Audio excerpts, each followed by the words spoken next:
Welcome to another Riverside Chat here at the American River with Alex Cosper for SacTV.com. It's wonderful to be alive in 2024, but at the same time, it's a really difficult economy. And that's funny because it's not a hard economy at all for the rich corporations like tech companies who are just making billions left and right. They got no problem. So that their success is echoed in the stock market. So whenever you hear that, the stock market is reaching new highs, all-time highs, then you know corporations are doing well, okay? The whole American dream switched to corporations, I think in my lifetime, because I can remember in the 80s when it was very cool to be a mom and pop business, like to be an independent business person and real successful at it. It's still cool to do that, but now it's less and less players that are on that list of cool. Right? You know, they share their ecology. And that might be what they're talking about, who gets what in the sharing game. They definitely don't have any currency. They don't rely on that, which humans do. Everyone from the upper class on up doesn't know what I'm talking about. They don't know that it's a strangled economy, that it is one of the worst economies we've ever seen, which reflects the failure of the people who run it, okay? The people who run it obviously are the people with the most money. And most money, most power, gee, I wonder who else could be in the mix. No, it's them that have failed. And one of the ways that they have failed is that they used to be really good at public image. Not anymore. President Biden did his State of the Union address for 2024 just the other night. I mostly listened to it rather than watched it, but online. And it sounded like a really good speech as far as what he was doing for America. But then again, all State of the Union addresses are designed to be that way, to tap into the hearts and minds of all Americans. That is the spirit of the State of the Union address. So he said that we won the war on pharma prices, high pharma prices. I don't see that anyone's won that war yet, except pharma companies. I mean, come on, they still make billions. Okay, they're not making as much, like the vaccine sales dropped off for Pfizer and some other companies. So yeah, their stock price has been down. You know, they kind of fell down because of that. But that was just extra money before. The vaccine cash, I mean, that was... They got a deal from the government. They got subsidies from the government. So their numbers went up, during the COVID period, but then they went down as the whole thing dissolved into history. So the main topic I want to address today is price gouging. And Biden mentioned that in his speech in so many words, but he was trying to imply he was going to help consumers to get prices lower, at the supermarket and everywhere, really. I mean, price gouging, though, does that exist? Is that real, or is that just a conspiracy theory? Well, it depends who you are when you're asking, but if you're a big corporation, behind closed doors, yeah. But public image, it's a different story, always a different story for the public. It's always the watered down, dressed up in icing type, wonderful, colorful story for the public. And then in the background, behind closed doors, it's about greed, power, maintaining wealth, increasing wealth. That is what Wall Street is all about. That's how Wall Street judges all the corporations that it, buys and sells on the stock market. Basically, what is their outlook? What is their current financial state? That sometimes doesn't matter if they've got a big inflow of capital from somewhere, whether it's loans or just earning from wherever. Yeah, if you got money, then you seek to maintain it and to gain power. Whereas if you don't have a lot of money and you can't even afford the cost of living, because the cost of living keeps going up, but wages aren't going up for the average person, then it's a strangled economy. But price gouging is something that's going on. Yeah, it is. It's where you mark up prices beyond what's fair for buyers. Yeah, I took economics in grade school, 12th grade, 11th grade, we talked about it. Didn't get that deep, although they did touch on topics such as socialism and Marxism. So that's been implanted in my brain since the 11th grade. But at the same time, they never really, I went to college and I took deeper courses on economics and statistics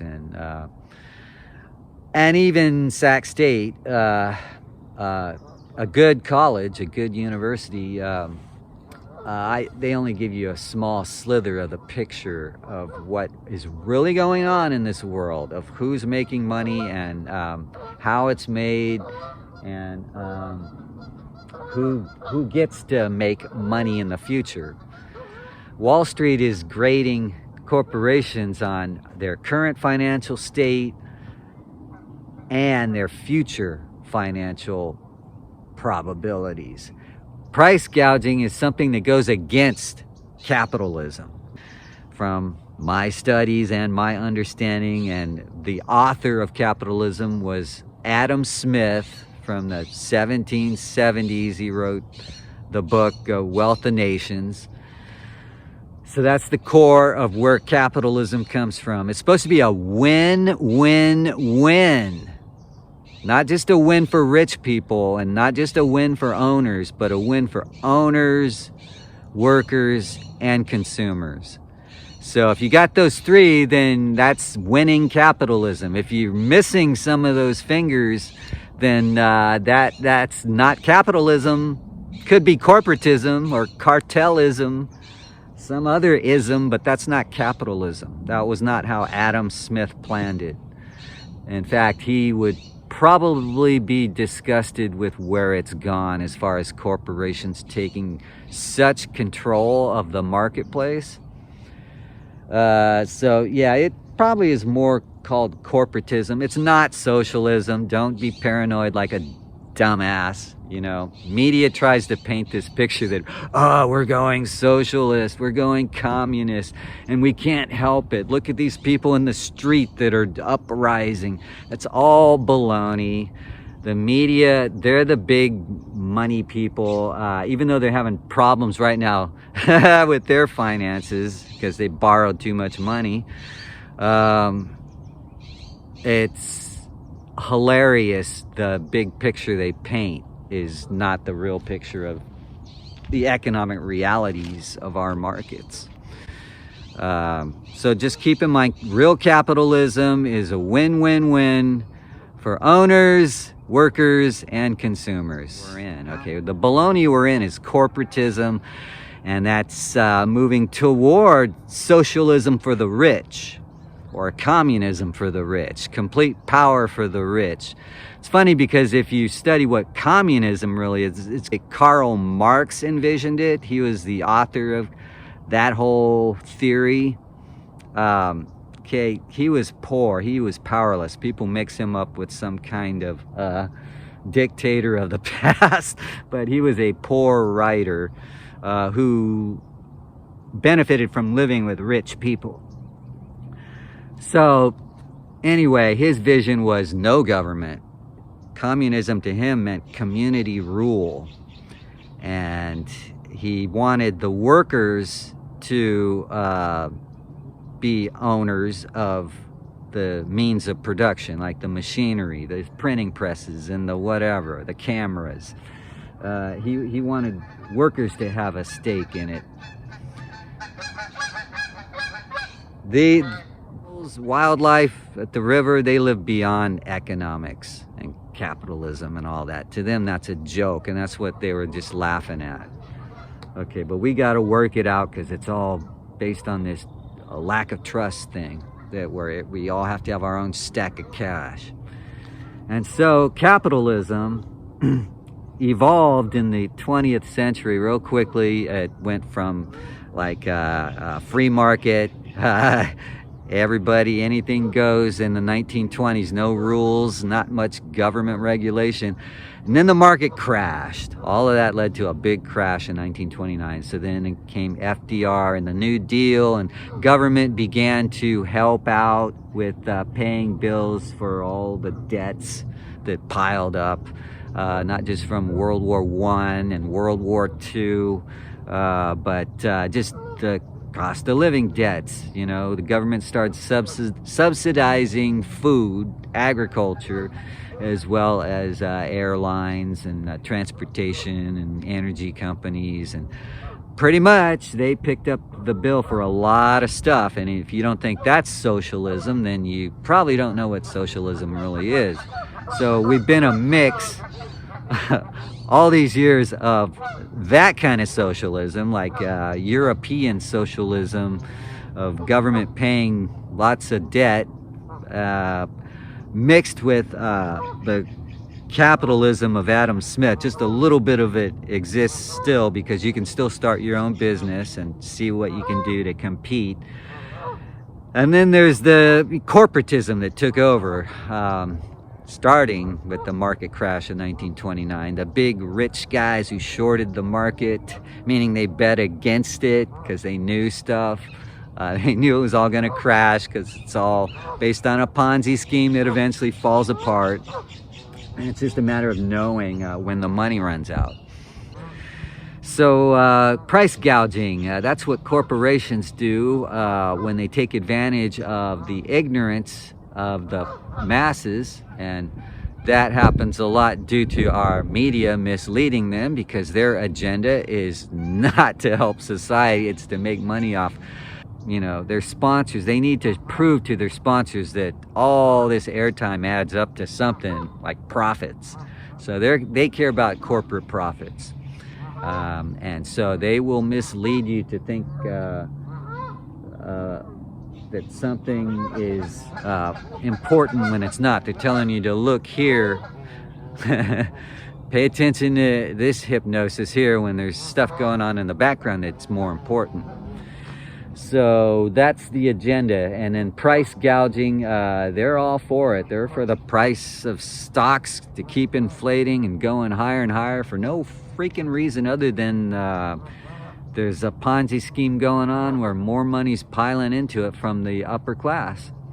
So when that money dries up, then yeah, the market will crash. They'll, like in 1929, the rich people parked their money out of stocks and into other stuff, and that's why the market crashed. That's why it completely fell. And it was because all those people knew, the ones that got out and won were the ones that knew they were getting out at a certain time. Just like a Ponzi scheme where, you know, the original pyramid schemers all cash out, you know, once a big pile of cash emerges.